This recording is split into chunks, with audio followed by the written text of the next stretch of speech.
오늘 말씀의 제목은 인자와 진실입니다. 한번 따라해 볼까요? 인자와 진실. 여러분과 제가 만난 지 얼마나 되신 줄 아십니까? 저도 잘 몰랐는데 설교 준비하면서 한번 세봤어요. 제가 2017년 12월 10일에 부임을 해서 오늘로 2년 6개월하고 4일째입니다. 날수로 계산해 보니까 918일입니다. 길어요? 짧아요? 길어요? 짧다면 짧다고 말할 수 있고 길다면 길다고 할 수 있는데, 그렇다면 이 세월의 시간 속에서 저에 대해서 얼마나 알게 되셨습니까? 제 생각에는 저에 대해서 잘 모를 것이라고 생각을 합니다. 알아도 그냥 외모나 얼굴 또 이렇게 만나보면서 이런 성격인 것 같다, 이런 사람인 것 같다, 이렇게 짐작은 하지만 저에 대해서 사실은 잘 모르죠. 그나마 이제 저를 좀 더 가까이 지내고 함께 일하고 또 같이 마주치는 일들이 많았던 분들은 다 그렇지 않은 분들에 비해서 조금 더 알기는 알겠지만, 그렇다고 해서 다 모르는 것이죠. 우리가 누군가를 진짜로 알게 되는 것, 그리고 아는 것을 넘어서 이해하고 믿고 신뢰하고 따르기까지는 오랜 시간 동안 변함이 없는 그런 관계, 변함이 없는 함께함으로 인하여서 알게 되는 것이고, 아니면 특별한 체험의 관계 속에서 특별한 체험적인 어떤 그런 일들을 통해서 어떤 우리에 대해서 서로 알게 되는 것이 아닌가라는 생각을 합니다. 그렇다면 사람과 사람의 관계가 아닌 우리가 일찍부터 믿고 신앙 고백을 하는 하나님에 대해서는 얼마나 알고 계십니까? 나는 얼마나 하나님에 대해서 이해를 하고 하나님을 믿고 하나님을 신뢰합니까? 저는 이 질문을 제 스스로에게 해보았습니다. 신학을 공부하고 나름 신앙생활도 어렸을 적부터 했는데, 이 목사인 제 자신에게 과연 너는 하나님에 대해서 얼마나 아느냐? 라고 제 스스로 질문을 하고 답을 해보면 저 자신도 하나님에 대해서 잘 알지를 못합니다. 다 안다고 말할 수가 없는 거죠. 알아도 하나님의 극히 일부를 아는 것입니다. 성경 마태복음 3장 11절 말씀을 보면은 세례 요한이 예수님에 대한 이런 신앙의 고백을 합니다. 방송실 말씀 띄워주세요. 마태복음 3장 11절을 보면 나는 그의 신을 들기도 감당하지 못하겠노라. 세례 요한하면 당대의 선지자로 일컬어졌고 또 예수님이 오시는 길을 예비했던 그런 사람이었지만, 그 또한 예수님에 대해서 이성적으로나 감성적으로나 경험적으로나 이해해서 이 예수님을 다 담아낼 수 없는 분이다. 그래서 예수님이라는 분은 너무나 크고 감당하지 못하는 분이어서 내가 그의 어떤 신을 들기에도 감당하지는 못한 사람이 나 자신이다, 이렇게 고백을 하는 거죠. 그래서 우리는 신앙생활을 할 때 하나님께서 깨닫게 해주시고 은혜를 주시고 그 안에서 알게 되고 그 안에서 체험하고 경험하고 느끼고 그런 삶 속에서 겸손해짐으로 순수해짐을 통하여서 우리의 신앙을 온전히 고백할 수 있는 것이고, 우리가 낮아짐과 순수함과 겸손의 신앙을 통하여서 하나님을 더 알아갈 수 있게 되는 것입니다. 그런데 여기서 중요한 것은 우리가 하나님에 대해서 다 알지 못한다고 해서 신앙 고백을 부정한다거나 하나님에 대한 믿음과 신뢰가 없다면 이것은 더 큰 문제가 되는 것입니다. 내가 알지 못하니까 하나님에 대한 신앙 고백을 잘 할 수 없어. 이것은 말이 안 된다는 것이죠. 더 나아가 하나님이 나에게 은혜를 주셨고 우리에게 은혜를 주셨고 하나님에 대해서 일정 부분 깨닫게 하시고 하나님은 나에게 이런 분이구나 라는 은혜를 주셨는데, 알게 된 것만큼의 신앙 고백도 하지 못하고 어떠한 믿음의 행실이나 믿음의 행함을 하지 못한다면 더 큰 문제가 되는 것입니다.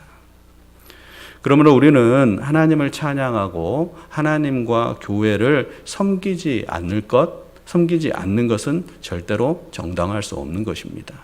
우리가 안다고 더 섬기고 우리가 이해한다고 더 주님을 믿고 그런 차원이 아니라는 것이죠. 이것은 어떤 이론적인 논리로 정당할 수 없는 것입니다. 어느 기독교 단체에서 교회를 다니는 청년들을 대상으로 기독교에 대한 이미지, 기독교에 대한 생각을 묻는 그런 설문을 조사했습니다. 그 설문의 항목 중에 이런 질문이 있었어요. 기독교를 배타적인 종교라고 생각합니까? 라는 질문이었습니다. 배타적이라는 뜻을 아시죠? 우리가 어떤 집단을 이루고 있는데 우리와 생각이 다른 어떤 다른 집단에 대해서 어떤 거부하고 배척하는 태도가 배타적인 것이죠. 그런데 이 기독교를 배타적인 종교라고 생각을 하는 질문에 매우 그렇다고 대답한 청년들이 34%였습니다. 매우 그렇다고. 그리고 그렇다라고 대답한 청년은 45%였습니다. 그러니까 기독교 청년들 중에서 기독교를 배타적인 종교라고 생각하는 청년은 79%였던 겁니다. 많아요, 저거요? 매우 많은 거죠. 교회를 안 다니는 청년이 아닙니다. 교회를 다녀요. 그 가운데는 모태신앙도 있고 그 가운데는 교회를 열심히 다니고 주일 성수를 하고 또 교회에서 일정 부분 헌신도 하고 봉사도 하는 그런 청년들이었습니다. 그래서 기독교를 왜 배타적이라고 인식하고 있을까? 왜 배타적으로 알고 있고 그들은 그의 설문에 응답을 했을까? 이런 것을 생각해 보면은 오늘날의 교회의 현 주소를 우리가 다시 한번 생각해 볼 수 있는 대목입니다. 저는 이 부분에서 신앙을 가지고 있는 기독 청년들이 본인이 믿고 있는 구원의 종교인 기독교를 왜 배타적인 종교라고 했을까라는 것에 대한 생각을 해보고 질문을 해보았습니다. 과연 왜 그럴까?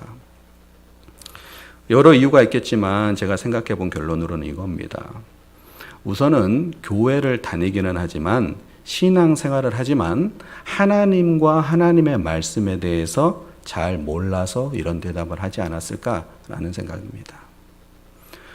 혹은 세상의 풍조나 세상에서 학습되어진 그런 것 속에서 갈등을 하고 고민을 하면서 이런 결론에 도달하지 않았을까라는 생각을 해보죠.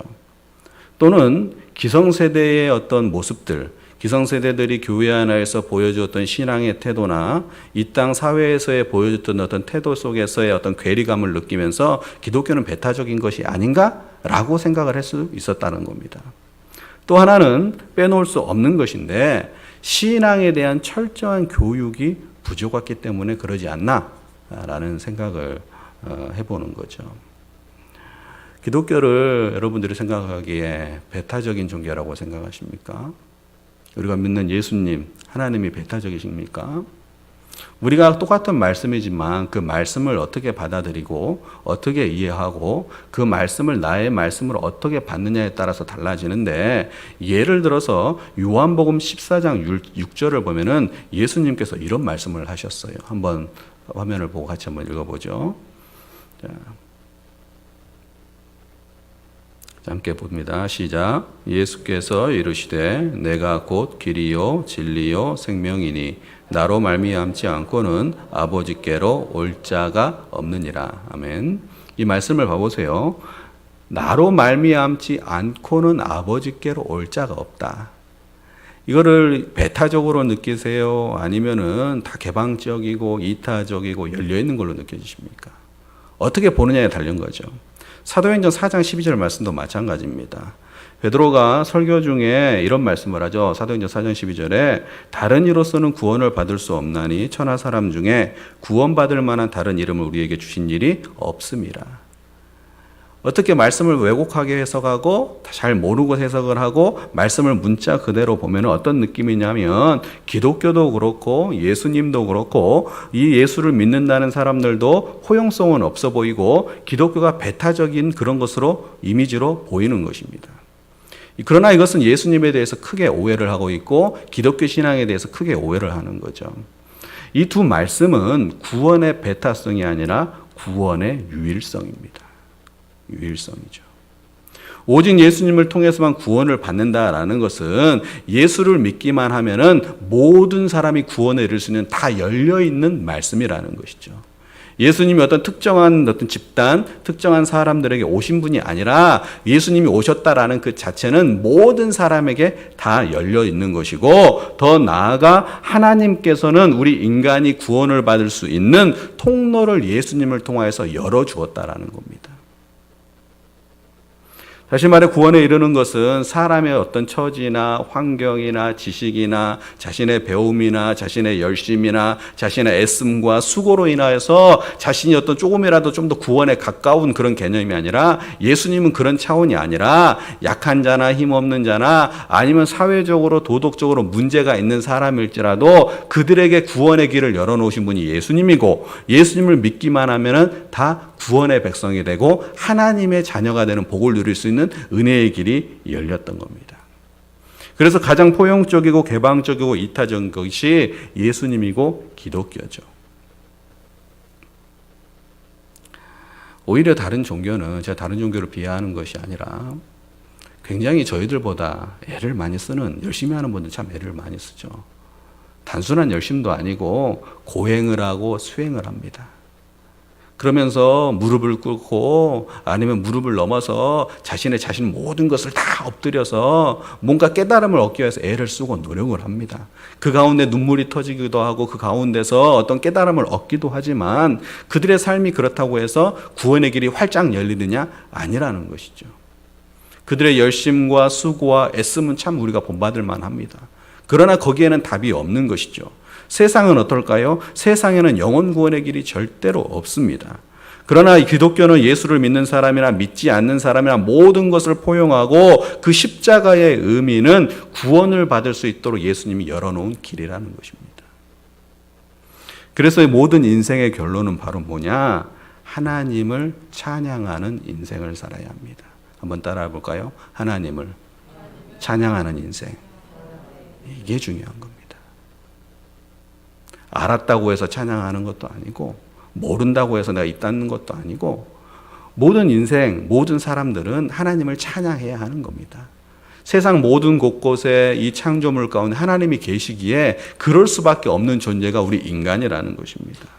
우리는 아는 만큼, 이해한 만큼, 그리고 믿는 만큼 어떠한 몸의 태도, 생활의 태도, 행동들이 나타납니다. 그런데 우리가 하나님을 안다고 해서, 이해했다고 해서 찬양하고, 그렇지 않다고 해서 찬양을 안 하고 라는 개념이 아니라는 것이죠. 그분의 넓으신 사랑이고 사랑 그 자체이기 때문에 우리는 하나님을 찬양해야 하는 것입니다.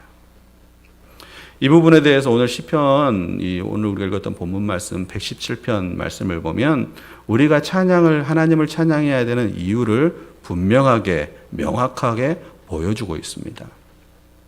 저는 말씀을 준비하면서 우리가 신앙생활을 할 때 너무 복잡한 거 생각하지 않더라도 오늘 시편 117편 이 두 구절의 말씀만 보고 간절히 믿고 신앙으로 고백할 수 있다면 우리의 신앙은 흔들리지 않는다고 생각을 합니다.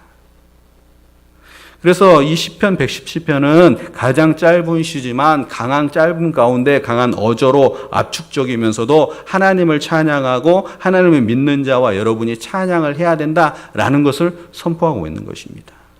그래서 말씀을 한번 보겠는데 117편 1절이 이렇죠. 같이 한번 읽어보겠습니다. 시작. 너희 모든 나라들아 여호와를 찬양하며 너희 모든 백성들아 그를 찬송할지어다. 아멘.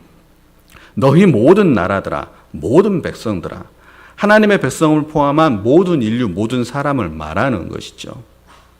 그런데 시편 기자는 하나님을 찬양하라고 하면서 무조건 하나님을 찬양하라고 말하는 것이 아니라 하나님의 두 가지 성품을 말합니다.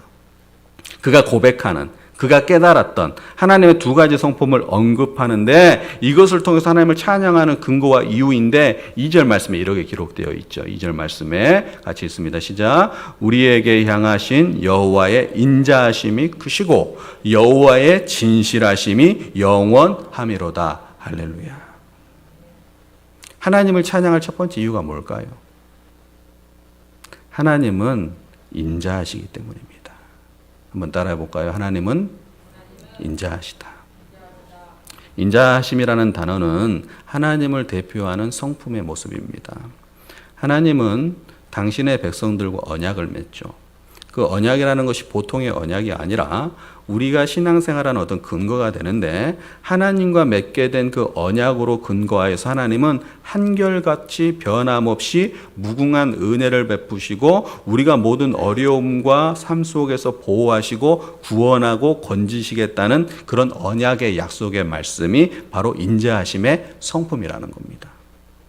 이것을 좀 더 우리의 가슴에 와닿게 생각을 한다면 인자하심을 간단하게 바꿔서 표현하면은 하나님은 사랑이시라는 거예요. 하나님은 사랑이.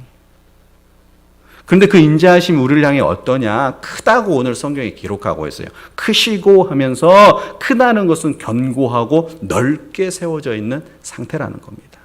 하나님 자체는 어떤 영향을 받지 않는다라는 거예요. 흔들리지도 않는다라는 거예요. 우리와 맺은 언약의 그 백성들, 하나님의 언약이 있는 백성들은 그 사랑을 우리에게 흔들리지 않고 변함없이 보여주고 있는 것이 인자하심이라는 거예요. 이것을 깨닫는 것이 은총입니다. 이것을 느끼는 것이 정말 하나님의 백성인 것이죠. 우리를 향한 하나님의 인자하심과 사랑은 매우 견고하고 드넓게 펼쳐 있어서 우리가 어떤 죄와 허물이 있을지라도 하나님은 품어주신다라는 거예요. 이 말은 우리가 죄를 져도 상관없다라는 개념이 아닌 것이죠. 그 이상의 것을 얘기하는 것이죠. 즉 우리의 인생이라는 것은 결론적으로 하나님을 찬양할 수밖에 없는 존재라는 거예요. 여러분 우리가 냉정하게 한번 우리 스스로를 생각해 보십시다. 우리가 만약 하나님의 사랑, 하나님의 인자하심이 아니었다면 우리는 이 자리에 존재할 수도 없습니다. 하나님은 우리를 오래 참고 기다려 주셨고 기회를 주셔서 이 자리에 있는 것이죠. 그래서 직분도 받는 거죠. 그래서 저도 목사가 돼서 설교를 하는 겁니다. 그분의 인자하심이 없다면 그럴 수 없는 것이 우리 스스로의 모습입니다. 우리가 겉으로는 아닌 척하고 어떠한 믿음의 거룩한 행태를 보여줄 수도 있지만 사람에게는 그렇게 보일 수 있어도 우리가 하나님 앞에 딱 드러냈을 때는 너무나 부끄럽고 수치스러운 일들도 많다는 거죠. 직분 자체가 그렇지 않습니까? 우리가 어떤 목사의 직분이 됐다, 장로의 직분이 됐다, 권사, 집사의 직분이 됐다라는 것은 우리가 감당할 수 없는 그 은혜를 주신 거예요. 우리가 다음 주에 임직이잖아요. 감당할 수 없는 일을 하나님께 주시는 거예요.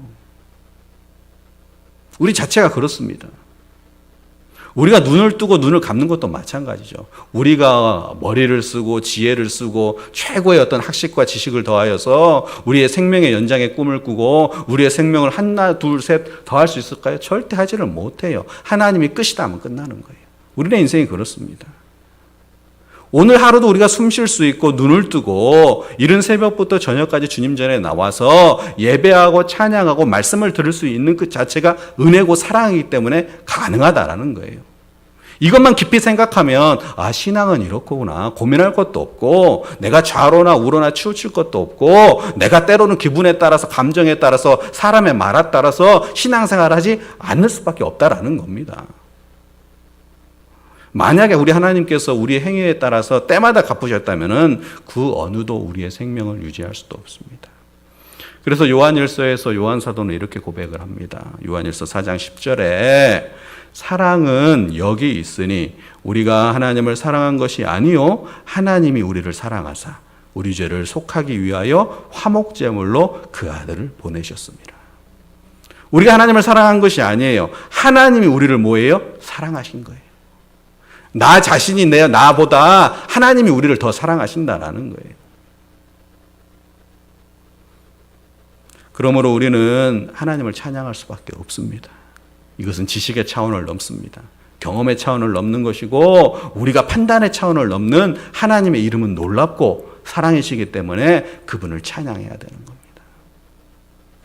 두 번째로 우리가 하나님을 찬양할 수밖에 없는 이유는 하나님은 진실하시기 때문입니다. 한번 따라해 보시죠. 하나님은 진실하시다. 117편 2절을 다시 한번 읽어보겠는데요. 우리에게 향하신 여호와의 인자하심이 크시고 여호와의 진실하심이 영원하미로다. 아멘. 진실하심이다라는 단어는 견고하다, 좀 비슷해요. 인자하심과 신실함다, 믿음직함, 그런 것들이 다 내포있는 거예요. 반석이다 그러잖아요. 흔들리지 않는 겁니다. 이 말은 하나님이 영원하신 그분의 사랑을 변하지 않고 지속적으로 우리에게 보여주시고 함께 하시는 분입니다. 우리 인류는 환경의 파괴, 또 특별히 바이러스의 창궐로 인해서 앞으로의 인류의 어떻게 지속될 것인가라는 것에 대한 고민을 많이 합니다. 그래서 모든 그런 모임이나 어떤 교류나 어떤 포럼이나 모든 것의 가장 큰 이슈 중에 하나는 뭐냐면 지속 가능함이라는 거예요. 지속 가능함. 현재의 삶을 어떻게 지속할 것인가. 장차에도 미래에도. 그래서 이것에 대해서 연구하고 고민을 많이 합니다. 그러나 우리가 냉정하게 생각해 보면 인류가 지속 가능함은 우리 스스로가 절대로 창조할 수 없습니다. 인간의 본성 속에는 죄가 있기 때문에 우리가 지속 가능한 인류, 지속 가능한 환경, 지속 가능한 어떤 삶의 여건을 만든다고 했을 때 어느 일정 부분은 우리가 애쓰고 노력할 수 있지만 인간의 탐욕이 있고 욕심이 있고 부정함이 있고 높아짐이 있고 권력이 있고 자신이 최고자가 되고 싶은 그런 탐욕과 욕심과 쾌락에 매몰되어 있는 인생이 우리들이기 때문에 우리가 무엇을 지속한다, 계속 유지한다 이런다고 해서 할 수 없다라는 거예요. 코로나19 바이러스가 창궐하니까 우리가 예배하고 싶어도 예배하지 못하는 날들이 생기는 거잖아요. 우리는 그 전을 생각하면 예배라는 것이 늘 있는 것이구나. TV 채널을 틀으면 곳곳에 교회 예배가 나오고 교회도 가면 이른 새벽부터 저녁까지 예배가 있고 언제든지 찬양을 할 수 있고 라는 것을 생각을 했어요. 지속 가능하다고. 근데 어느 순간 코로나가 딱 발생하는 순간 우리는 그 모든 것을 다 멈춰야 되는 거죠. 지금 현재도 우리가 편안하게 마스크를 다 벗고 하나님을 찬양하고 정말 자유하게 할 수 없는 상태라는 것이죠. 결국 모든 인류는 영원히 자신들의 현재의 상태를 진행할 수도 없고 지속 가능할 수 없습니다. 지속 가능한 것은 오직 하나님입니다. 왜? 하나님은 늘 새로운 창조를 하시는 분입니다. 그러나 인간은 절대로 새로운 창조를 할 수 없습니다. 하염없이 종말로 가는 것이 인생의 모습인 것이죠. 그러나 하나님의 진실하심은 지속되고 영원하고 끝이 없고 우리를 향해 있기 때문에 우리는 다른 것은 몰라도 하나님의 이 두 가지 성품의 인자하심과 진실하심에 기대어서 정말 최선을 다하여서 주시는 은혜만큼 안에서만이라도 순수하게 하나님을 믿고 찬양하고 경배하고 높여드리는 것이 우리의 인생의 본분이라는 것이죠. 그러므로 우리는요, 하나님의 이 두 가지 성품, 인자하심과 진실하심에 집중해야 됩니다. 왜냐? 하나님은 그 성품을 가지고 우리에게 집중하고 있기 때문입니다. 관심을 두고 있어요. 인류의 사람이 많잖아요. 누구에게는 더 관심이 있고 누구에게는 덜 그런 개념이 아니라 모든 하나님의 백성을 포함한 인류를 향한 하나님의 진실하심의 사랑과 인자하심의 사랑이 있기 때문에 그것이 우리를 향하고 있기 때문에 우리는 그분에게 집중해야 되는 겁니다. 여러분 말씀을 맺으면서 예수님께서 이 땅에 오신 목적과 이유를 말씀하신 요한복음 3장 16절과 17절 말씀을 함께 보려고 합니다.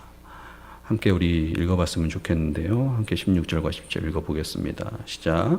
하나님이 세상을 이처럼 사랑하사 독생자를 주셨으니 이는 그를 믿는 자마다 멸망하지 않고 영생을 얻게 하려 하심이라. 하나님이 그 아들을 세상에 보내신 것은 세상을 심판하려 하심이 아니요 그로 말미암아 세상이 구원을 받게 하려 하심이라. 아멘. 어릴 적부터 수없이 외우고 율동도 했잖아요.